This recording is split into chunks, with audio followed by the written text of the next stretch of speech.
You remember that cool snowy course from Mario 64? No, not that one. That's right, Snowman's Land. I gotta say, this definitely has the coolest entry to a painting I've seen in the game. You walk in, you see this giant mirror, you got paintings reflecting, except for you notice that the Cool Mountain painting doesn't appear to have anything on the wall, you just see a reflection of it. And if you jump in, sure enough, another hidden painting. So it shares that with Shifting Sandland. I think the concept's really cool. The only thing is I feel like they could have changed this reflection to give Snowman's Land its own painting rather than just using the Cool Mountain painting, but I mean it is what it is. I get what they were going with here. The detail is insane, and I really like that you can see Lakitu following you. But yeah, Snowman's Land, I feel like this is the level that could. By that, I mean, this is one of the later courses in the game. By the time you're here, you're almost done. I feel like it may be lacking a bit, and we'll talk about that. But first, I just want to say thank you so much for stopping in and watching the video. Please don't forget to drop a like. I've been doing a series where I've been analyzing every Super Mario 64 course, so if you have some extra time and you'd like to go check those out, please do so. First and foremost, this course can absolutely be rushed.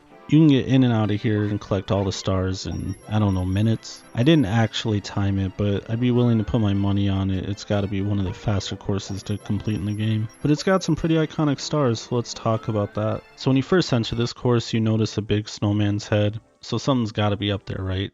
And when you make your way up to the head, you see the penguin's back, and I love that addition. But you got to be careful of the snowman because it will blow you off and blow your hat completely off. But it's a relatively simple star. Once you make it to the top, you just grab it and you're done. And then chill with the bully. I don't know, would you call this a boss fight? It's pretty simple. You got to be careful of the icy water here because, you know, if you touch it, you will get hurt. But couple of kicks to the face and this thing is done. You got another star, and then you got into the deep freeze. This is where I feel like there was some opportunity here. You've got this little maze. Now imagine for a moment you had a full-size ice maze similar to the igloo. We'll talk about that in a second, but I mean more contraptions, more hidden compartments, easier to get lost. I mean this one takes all about 3 seconds to collect. I don't know, maybe it's just me. And then you got whirl from a freezing pond. I mean this one's pretty cool. You jump on this dude's head and you swing around like a helicopter until you can make it over here to some blocks and collect another star. I think that's really creative. But what I think is absolutely awesome is the fact that you have to come over here to grab this hidden shell to collect the red coins. I think the red coin star is one of the best stars in the entire game.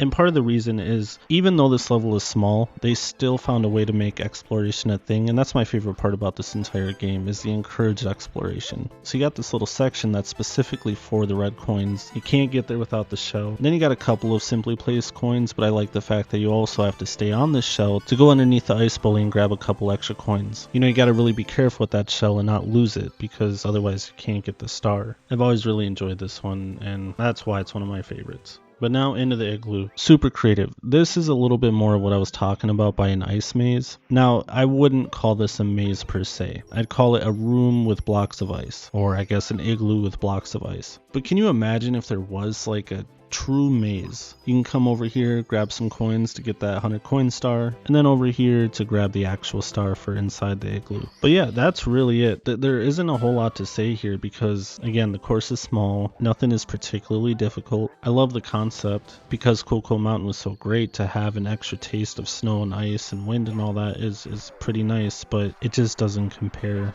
I'd love to hear what you guys think of Snowman's Land. You should see other videos of mine on screen now. Feel free to check those out. Otherwise, again, thank you for watching the video and you have a great rest of your day.